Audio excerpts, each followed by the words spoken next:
Hi everyone, আজ আমি তোমাদের সঙ্গে শেয়ার করব দেবাংশুর সারাদিনের রুটিন। দেবাংশু ঘুম থেকে উঠলো সকাল সকাল 7টার মধ্যে, আর উঠেই ব্রাশ করে নিল। ব্রাশ করার পর জল খেয়ে দেবাংশু এখন পড়তে বসেছে। আর বইগুলো কি করেছে দেখো, এক একটা পাতা আলাদা আলাদা হয়ে গিয়েছে। দেখো 3 ভাগ হয়ে গেছে বইটা।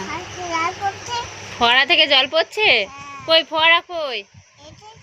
পড়াশোনা করার পর দেবাংশুকে সকালের ব্রেকফাস্ট খাইয়ে দিলাম। আজকের ব্রেকফাস্টে ছিল খিচুড়ি। বিভিন্ন দিন বিভিন্ন রকমের খাবার করে দেওয়ার চেষ্টা করি। তারপর দুপুর 12টার সময় দেবাংশুকে স্নান করাতে নিয়ে এলাম। দেখো ও যেন কত বড় হয়ে গেছে, একা একা স্নান করবে, কাউকে ধরতে দেবে না। স্নান করানোর পর দেবাংশুকে খাওয়াতে বসালাম।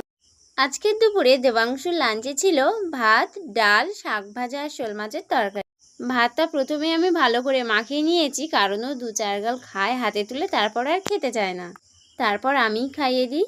তারপর খাওয়া দাওয়ার পর ঘুম থেকে উঠে দেবাংশু এখন বাইরে ঘুরতে এসেছে। আমাদের গ্রামের পরিবেশটা দেখো কত সুন্দর, দুধারে সবুজ মাঠ আর মাঝখানে দেখো এখনো মাটির রাস্তা। সন্ধ্যাবেলার টিফিনে দেবাংশুকে দিলাম সুজি। টিফিন খাওয়ানোর পর দেবাংশুকে একটু পড়তে বসালাম। তারপর রাত 9টার সময় দেবাংশুকে আমি দুধ ভাত খাইয়ে দিলাম।